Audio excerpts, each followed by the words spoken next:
In a world drowning in data, open source intelligence is the difference between noise and insight. I'm Jake Creps, and this is the OSINT Podcast, unpacking the tools, tactics, and techniques that matter to the OSINT community. Whether you're tracking threats, analyzing platforms, or just trying to separate signal from noise, this is your go-to resource for all things open source intelligence. Let's get started. Hey everyone, and welcome to the 9th episode of the OSINT Podcast. I'm your host, Jake Creps. This is the last podcast of the year, and we'll be covering content from 2 different issues of the OSINT Newsletter. There's a little bit of gap between the 2 of them, but it's issue number 88, which is a free issue titled Image OSINT that goes beyond tools. We'll talk a little bit about the tools you can use for image analysis for open source intelligence. And then we'll be diving into the new content in issue number 89, investigating X account locations at scale, in addition to different tools, tactics, and techniques found in news and tools for open source intelligence for this issue. As a quick overview for the 89th issue, we'll be looking at OSINT trends for 2026. We'll be looking at how to analyze imagery to be able to find if there are office stunt doubles, not just for people, but for locations. Then we'll be looking at stuff for offline open source intelligence, specifically looking at how you can find old pieces of information through physical media that can be helpful for open source intelligence. Then we'll be diving into tools. We'll be looking at different types of internet archives, in this case for different types of media to keep in line with the theme of media. We'll be doing investigation of shadows, being able to determine when an image was taken or possibly even where it was taken to pinpoint accuracy using shadows found within the image or video.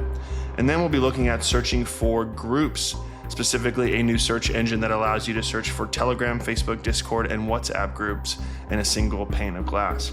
So with that said, let's go ahead and get started. I will go ahead and start with issue number 88 first, and we'll talk about image tools. All right, when using images within your investigation, there's a couple things to keep in mind. The first thing to keep in mind is that a lot of times it's very rich in false positives. If you use general reverse image search engines, which we cover in this article, you're going to get a lot of false positives or near matches. Unless you're dealing with somebody who has like a very high social footprint online, think celebrities, influencers, researchers, things like that, you're unlikely to get search results specifically for a person. There are a couple different techniques you can use to increase the fidelity of results, but with the breakout of a lot of reverse image tools that use face recognition, a lot of search engines are sort of moving away from that direction, so you'll see the results degrade over time. That being said, this article does talk about a couple different ways you can manipulate the image to get better quality results. And I do recommend that you go ahead and head on over to osintnewsletter.com/88 to read more about that, because the devil is sort of in the details there. Whether you're blurring the background, like removing stuff in general, removing blemishes, things like that. Those are all things that are going to be helpful with improving the fidelity of the image that you put into reverse image search. Now, the article does mention about using multiple different search engines. The top 2 that I've always found that have been helpful have been Yandex and Google, but there have been some times where Bing sometimes cracks a case for me in the past where I'm able to find something that wasn't on the other search engines.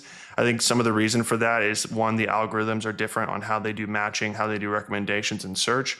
But there's also different content policies within each of these on what types of content they index, what types of content that they surface within search. So it's definitely useful for using multiple different search engines within your investigation, especially when you're dealing with images of people. It's also helpful when you're dealing with images of places, for example. If you're trying to find where an image was taken or maybe a landmark with an image, that's something that's going to be incredibly helpful. And we do talk about too, like let's say you're looking for a landmark within an image. This article does talk about sort of cropping out the landmark itself, being able to search that so that the search engine does not get confused with all the other content that's within the image. That being said, if you are specifically dealing with person search, there are a variety of different face recognition tools that are out there. Some of them used to be free to use. I think a lot of the reasons why they were free was just to get a lot of user activity on it, and then they eventually put a paywall on it. Some of the few ones that I've used in the past have been PimEyes, for example. I think that one's pretty industry standard for people that are using it from a consumer standpoint. You don't have access to enterprise tools, for example. That one I think is just a low monthly fee to be able to get several searches a month. Another one is FaceCheck.ID, FaceCheck.ID, I think is the name of it. That one used to be free. Anybody could use it. The results weren't as good as PimEyes, but it was free. Now that I believe there's a paywall behind it, the results are probably going to be a little bit better, but they do come with a cost. But if you are dealing with person search, it is almost non-negotiable that you have to get one of these reverse face image search tools. Because a lot of times, like I used to do a lot of missing person investigations, a lot of investigations of persons of interest within a corporate environment.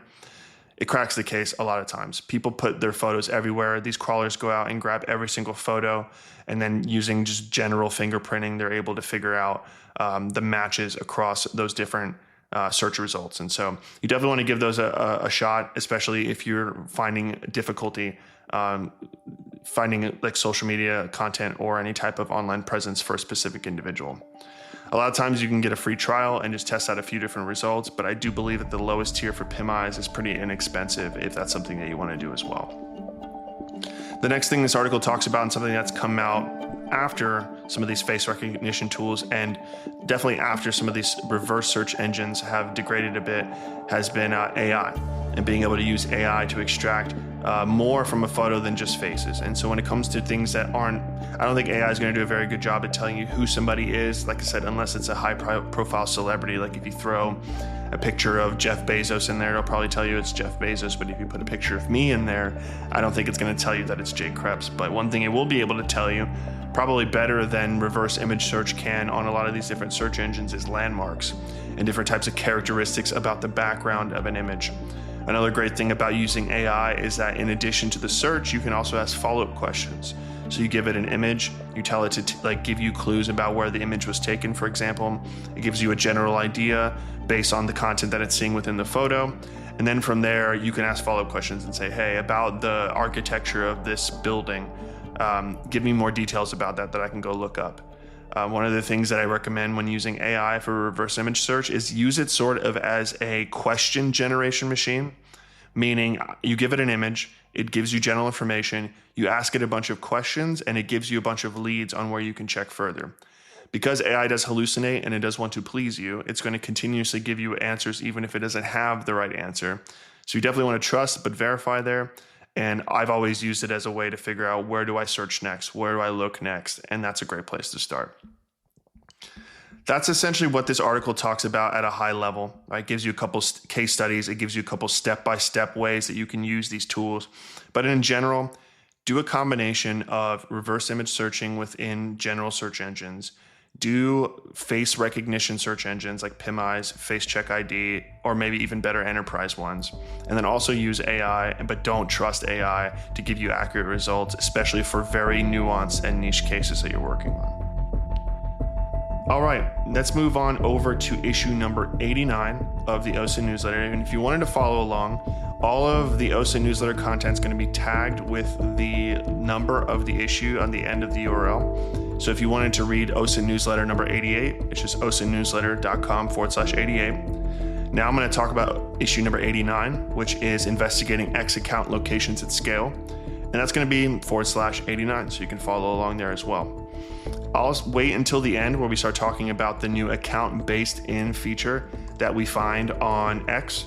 But that's essentially what this issue is going to be about. And this podcast is talking about what that data point is, how you can use it within your investigations, and some cautions that you can take along the way. But before we dive into that, I do want to talk about the content that's within the issue itself. And we'll go ahead and start with the news section.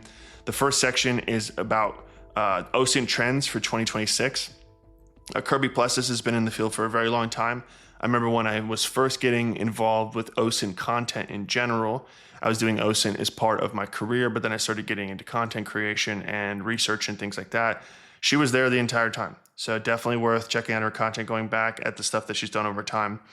But she talks about the 3 trends for OSINT in 2026, and it generated a very good conversation on LinkedIn that's worth sort of looking at the comments and maybe engaging with them yourself. But AI content generation was top of the list, which I agree.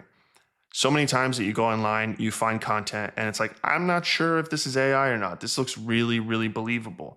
And a lot of times when you're dealing with high profile situations, like high profile cases, whether you're dealing with the crime space, whether you're dealing with fraud, I guess it's a subset of crime, whether you're dealing with journalistic stuff like influence campaigns and things like that, there's tons and tons of AI generated content. You're even seeing it at the highest level of politics now.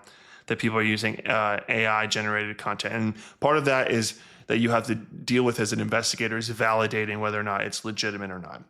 Similar to whether or not you validate a source that's written in text and determine whether or not it's credible, you also have to come up with methods to be able to determine if an image or a video is credible. That's getting more and more difficult now, especially because not always are the tools available for you to be able to investigate for a very cost-effective way, right? So if you want to be able to determine if one video is AI generated, you'll probably be able to find an online web app or something like that for that. But if you're a part of like a team that's verifying this stuff at scale, you're going to have to use sort of an enterprise solution for that. And that's where things always in this industry end up behind the paywall. So definitely something to consider and something to look out for, especially if you're somewhat in the content moderation space, either investigating the images themselves or whether you're actually behind the scenes working for one of these platforms. The next thing is just agentic AI in general. And this is very much a buzzword, but something that I think is very, very obvious. And anybody who's spent a lot of time online will be able to tell you that a lot of stuff that's happening on the internet is automated. It's being done by agents, which if you aren't familiar with agents, they're essentially, and this is just me, giving a layman's term for it, but you have LLMs that are able to complete tasks on their own, given a certain set of instructions. And based on new information that they find throughout the process that they're going through, they're able to make additional decisions on top of that. And what that essentially means is you may have one or two things.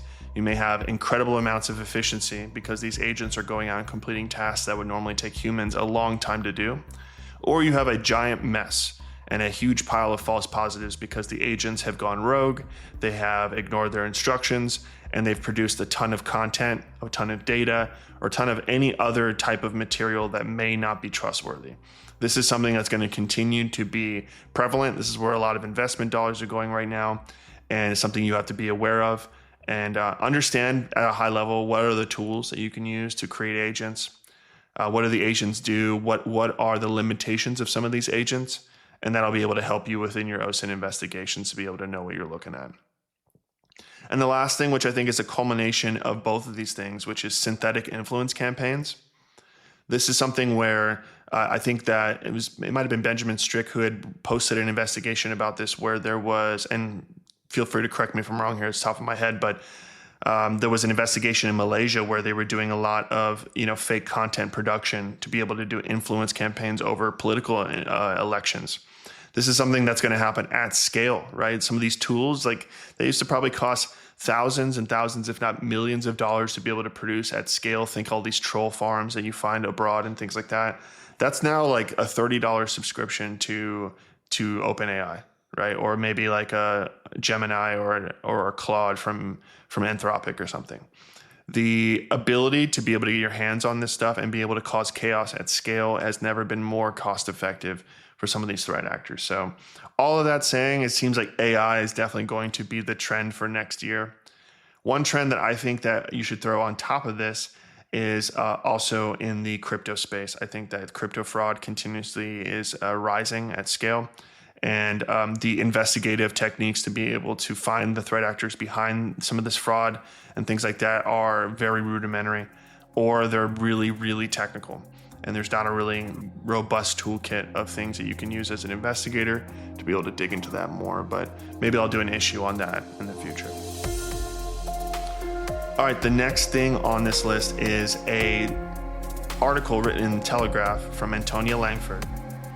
And it talks about how tiny details expose Putin's location. And I won't go through the entire article. It's definitely an interesting read. It's actually from last month. But essentially, they were able to determine based on objects that they found within a room that this room looks very similar to the presidential office of Vladimir Putin, but there are multiple locations because some things are out of place. Thermostats that should be there are no longer there.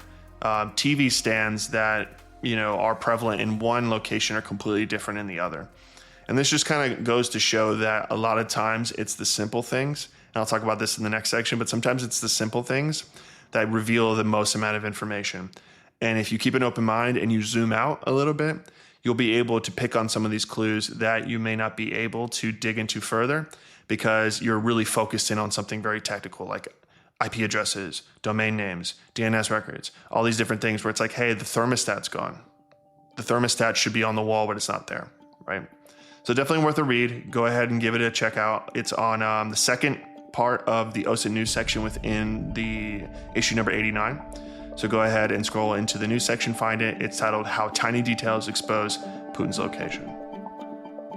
All right, the last thing in the news section is Ghosts in the Graph. This is written by Justin Seitz, and it talks about how sometimes, especially with very, very niche content, it's all in books. It all started in books and it made its way online, and some stuff didn't make its way online at all. And if anybody has studied trends of countercultures, of fringe cults, any type of weird activity that's happened online, you often know that things are cyclical, things that come in and then they leave, and then old things come in and then they leave, especially when you're on these image boards and all these fringe, chat boards and things like that. A lot of times you'll get exposed to very, very strange content, very strange points of view, and you're like, this is new. Everyone talks about how this is a new idea. No one's ever seen this before, especially when you look at like 4chan, 8chan, a lot of these Discord servers, Telegram groups, and things like that. But the reality is, this stuff is old ideas. It's old ideas that have been written in books that are really old, late 1800s, early 1900s, things like that. Justin talks about how, collecting some of these books on fringe topics that are very old can actually be very beneficial to you as sort of an archive of content. An idea that I had a while ago was actually taking some of these books that never made it into digital format. There's a lot of these tools that you can use out there for easily scanning books and putting them into an archive and having them available online from search. A lot of them are very old now, so they're often part of the public domain, depending on some of the copyright materials that are involved with it. But in general, the message of this book is sometimes the best information or some of the context behind the information that you're consuming can be found in old texts. And you should definitely check them out. And definitely read on Bullshit Hunting, his article where he writes about it, titled Ghosts in the Graph. Some of the examples that he mentions, because some of them really ring a bell for me, especially when I was working in executive protection and I was looking into very fringe content for people that were potentially targeting high net worth individuals. You find some very interesting, weird things. And if you look into them further, you're like, hey, this is an idea from like the eugenics movement or something from the late 1800s. So definitely interesting stuff and definitely a good read. So let's go ahead and move on to the tools section, but definitely make sure to check it out, osintnewsletter.com/89. Read it in the OSINT news section. Okay, that brings us to the OSINT tools part of this issue. There are 3 things to call out. The first one is a tool that I found actually digging around in a subreddit around archiving and just old books and papers and magazines, sort of piggybacking off of Justin's article. It's called Anna's Archive, and it's a giant searchable archive of books, papers, magazines, everything like that, right? You can even download the content. I think it's linked to a lot of torrents. But the key takeaway here is like every time you can get access to an archive, whether it's the Wayback Machine, whether it's any other type of archive, you should definitely add it to your toolkit. If you're dealing with media, you can search by the title of a book. So let's say you're looking for keywords, you can definitely search for the title. And within the content itself, you can search by an author. Let's say that you find some type of material and you want to see what else they publish. You can search by the author there as well. You can search by the MD5 hash, ISBN number, if you're looking for a specific textbook or something like that. But there's scientific documentation in here. There's a variety of things. They even have comic books, library records, metadata for those. It's all sort of crowdsourced and it's publicly available. So there are no paywalls here. And another great thing is they make the data set available. So if you are in the market of trying to train LLMs and build very interesting tools using chatbots, their data is available for training LLMs with it. So not only can you search it, you can download it, but you can also extract the data at scale and do very, very interesting things at it. So go ahead and check it out. OSINT Tools section. It's called Anna's Archive. The URL is Anna's, ANNAS, tacharchive.li. However, there are a ton of different backup links just in case one of them goes down, whether it's .org, .se, etc. But definitely worth checking out. The next thing is called Shade Map. And the cool thing about Shade Map is it's very dynamic and it works with you as you are sort of interacting with the application. But what is the use case? Let's say you have an image and there's a shadow that's casted on a light post or a vehicle or a person, right? You have the location of where the photo was taken, but you do not know when it was taken. This is sometimes called chronolocation in the industry, but you know where it was. You've done all of the stuff we talked about before, which is reverse image search. You found landmarks, you determined the coordinates, you got to pinpoint it, but you're like, was this taken last week? Was it taken last month? You can look at the shadows, and whether you want to do the details and do the mathematical calculations, you can do that as well. I believe Bellingcat publishes a tool for that. But the cool part about Shade Map is you can go to the exact location, you can drag around the expected dates that you're looking for, and you can see how the shadows change accordingly. And so if there's a landmark and the shadows casted maybe at like 4 o'clock on relative to the landmark, you can then move the slider around different times, different dates until you get a rough estimation of when that shadow is casted that way. And maybe that happens over the course of a couple of years, so you can get a potential list of different dates and times. And then from there, you can apply different investigative methods to be able to deduce further that it was indeed this time and this date, because it couldn't have been these other ones for a variety of different reasons, whether the person wasn't in a country at the time or a variety of different reasons like that. So it's free to use. It works very similar to Google Maps. So if you're familiar with Google Maps or OpenStreetMaps or something like that, there should be really no onboarding time to get used to Shade Map. So if you want to check it out and you're only listening, just go ahead and head on over to shademap.app. From there, you can put in the specific location you're looking for and interact with the map accordingly. That brings us to our last tool, which is called widen. I think that's how it's pronounced. But it is a search engine similar to Google, but instead of giving you general search results from its index, which could encompass blog posts, social media posts, pretty much anything under the sun, videos, photos, etc., widen only gives you search results of different groups, channels, things like that. And the great part about it is it's not just Telegram, it's not just Discord. We have a lot of tools that are out there that give you like a huge list of Telegram groups and channels based on your keyword, but it aggregates also Facebook and WhatsApp groups as well. So one keyword, you find, let's say you just put in Ukraine, for example. You want to see all the different stuff about Ukraine. You can get Telegram posts or Telegram channels and groups. You can get Facebook groups, which is incredible. I'm assuming that has to be done from a manual perspective, manual adding to their index, but maybe they have a way of scraping it. I just haven't looked into it further. Discord, which is interesting, but there's a lot of different search engines out there that already have Discord servers out there for specific topics. So maybe they aggregate and scrape those and put them into their platform. And most importantly, we have Facebook. We also have WhatsApp groups, which is something I really haven't seen all that many places. And if I have seen it, it's been like old groups that don't exist anymore, which that might be the case here as well. But you do one search, you get multiple different search results. And I looked underneath the hood. If you want to get really tricky, you can actually extract the API out of this as well. So if you want to integrate this into a tool, for example, keyword searches or anything like that, and be able to give valuable intelligence into your tool set, you might be able to add that as well to be able to get the search results from this tool built into another application that you're building. So that's it for this issue of the OSINT newsletter and podcast. We talked about the 3 different topics for news, 3 different topics for tools. And now we're going to be moving into the paid content within the newsletter. And I'm just going to be discussing at a high level what it's all about, why it's important, and how you can use it within your investigative workflow.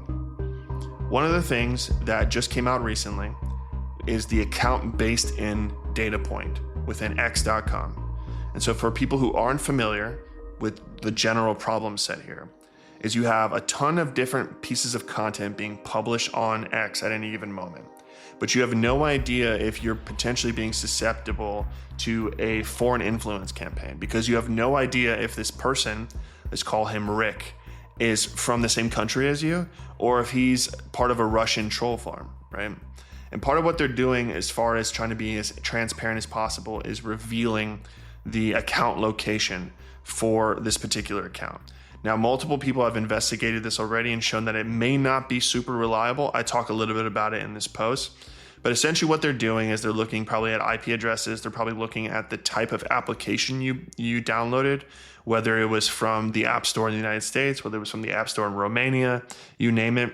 Probably a variety of other data points that they're looking at, and they can deduce pretty much that this is an account based in the United States, or this is an account based in Germany, based on all these different data points.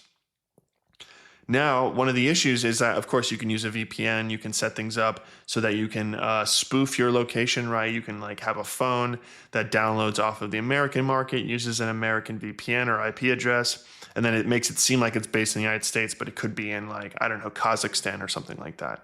These are always going to be risks in general, but I guess if you zoom out a little bit, if you're trying to investigate a single account and you're trying to figure out where they're based out of, and there's this nice little data point in X that tells you, oh, they're from France, you should not trust that information because, like I said, it can be spoofed. However, if you are collecting the data at scale, let's say you're collecting 10,000 different accounts, you can still use that information with a certain level of confidence baked in to be able to make certain types of decisions, right?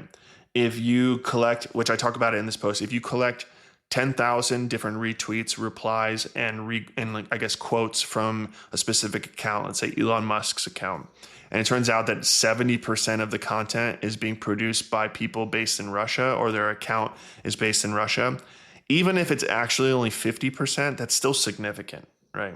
It's still significant that someone who is, operating out of one country is primarily posting content that is being created and associated to a different country. It all depends on, the nature of the investigation, the individual, etc. It's not always the case that if you're posting Russian content, Chinese content, whatever, that's always bad. It's always case by case, and you have to be able to look at the details further. But what is this post about? This post has me deep diving into that data point, and my main goal was to answer that exact question. You land on an account. Are they pontificating foreign influence operations, right? Can I answer that question? And can I get the information that I need to answer that question in an efficient way? And what I do is I create a browser extension we actually made available for people who subscribe to this podcast. It's actually available on GitHub as well if people want to check it out. But the way that it works is that it will go through and it'll scroll down the page of a particular account until you tell it to stop. I put in some mechanisms in there to say, hey, scroll until you have 100 retweets or something like that. And then from there, we can do our analysis. So it scrolls, it collects all the retweets, all the quotes, in this case, just retweets and quotes. Then when it has the full list of those things, and then we'll take the API that fetches the information about the account locations, and it'll be able to look up those usernames and determine if those usernames are associated to a specific country. And then from there, what it'll do is it'll export a CSV that will tell you the full list of all the unique accounts that this particular target profile has been reposting, and it'll tell you where they're located out of. From there, you can do your analysis. You can figure out what percentage of them are based out of one country versus another. You can look at the specific accounts that are based out of foreign countries or unexpected countries, for example. And then you can continue to expand your investigation from there. One of the reasons why this is important is that from before, it used to be very tedious, right? You would go through, you would scrape all of the followers, all of the followings. You would go through and scrape all of the retweets, all the reposts. You would either do this automated or you would do this in a manual fashion. Then you'd have to dig through and investigate even further. But what I'm trying to do here is reduce the selection or reduce the burden that it takes to select a specific account. And what I mean by that is, let's say that you pull 100 accounts and only 3 of them are based out of Russia. Before, you had to evaluate all 100 accounts, find the accounts that were potentially associated with Russia in this case, and then be able to do your investigation into those accounts. This extension that I built tells you which 3 accounts you should look at first from the jump. And it works within your browser. It works with your active browser session. It's not doing anything nefarious as far as like scraping at scale. It's taking your existing login. It's taking all the manual actions you would have done already by yourself. It's just automating that workflow using your own browser cookies, your browser authentication, etc.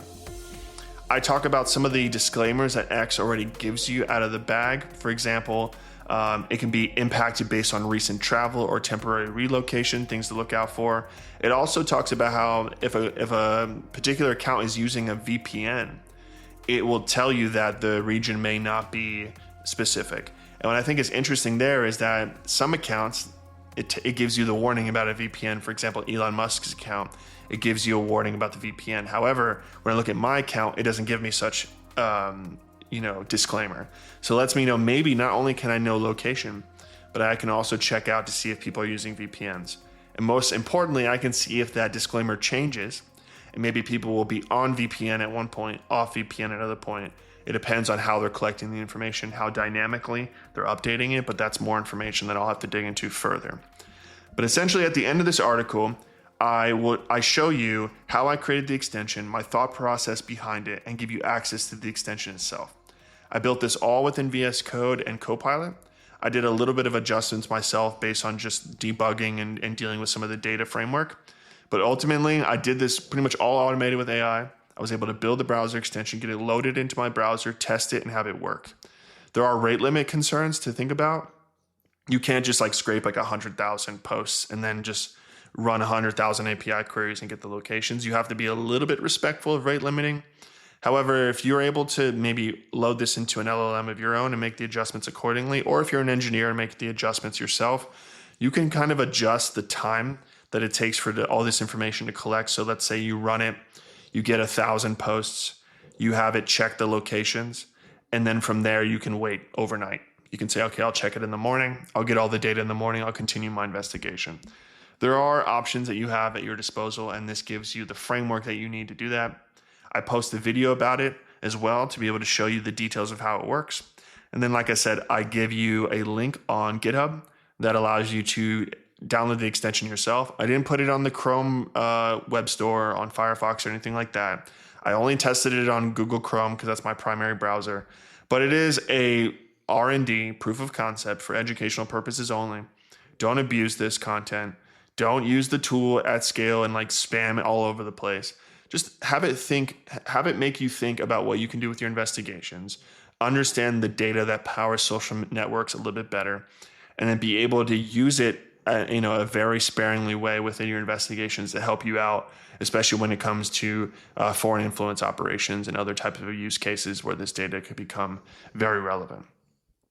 But with that being said, that is it for this week's issue of the OSINT Podcast and the OSINT Newsletter. Like I said at the beginning of the podcast, this is the last one of the year. We're rolling into the holidays here in the United States, so I'll be out the last 2 weeks of the year. However, we'll be coming back in January with new content. We're going to continue doing the free content bi-weekly as well as the paid content bi-weekly. The podcasts are still going to be covering content from both weeks. So rest assured that you're going to be getting a robust amount of information, whether you're a beginner investigator, intermediate, or advanced, whether you're looking at crime, cyber intelligence, fraud, you name it. I cover a little bit of everything here just in case people are coming from different backgrounds. If you have any feedback for me whatsoever, if there's something you want to hear on the podcast, something that's really been bothering you, or maybe a problem or a challenge you can't get past, definitely reach out. You can catch me on email, jake@osint.news. You can check me out on social, X, LinkedIn, etc. Feel free to reach out. You can also just respond to the newsletter when it comes out. That should also get dumped into my inbox as well. And on that note, make sure to subscribe to the newsletter if you're just listening to the podcast. You can read along with some of these issues, and also you can save the content and be able to click into the links and interact with it a little bit more. OSINTnewsletter.com, it's free to subscribe. If you want to upgrade to a paid subscription, you'll get some of the stuff beyond the paywall, kind of like this tool that I was talking about to be able to analyze X accounts locations at scale and be able to get a little bit more advanced content if you have crossed into that intermediate level. In addition to subscribing to the newsletter, make sure to follow us. Twitter or X.com, LinkedIn are our areas that we're most active, but we're going to start becoming more active on Substack using Substack Notes. So if you don't have the Substack app, I recommend downloading it because you'll be able to get all that content fed to you daily. The browser version of it isn't super great. So thanks again for listening, and make sure to leave a review as well on anywhere that you listen to podcasts, Spotify, Apple Podcasts, wherever you listen. It definitely helps us show up in the search a little bit better and helps us tell listeners that it's a worthwhile podcast to listen to, and you'll be able to level up your skill set, whether you're in OSINT or any other adjacent fields like digital forensics or things like that. So thanks again, and we'll see you next year.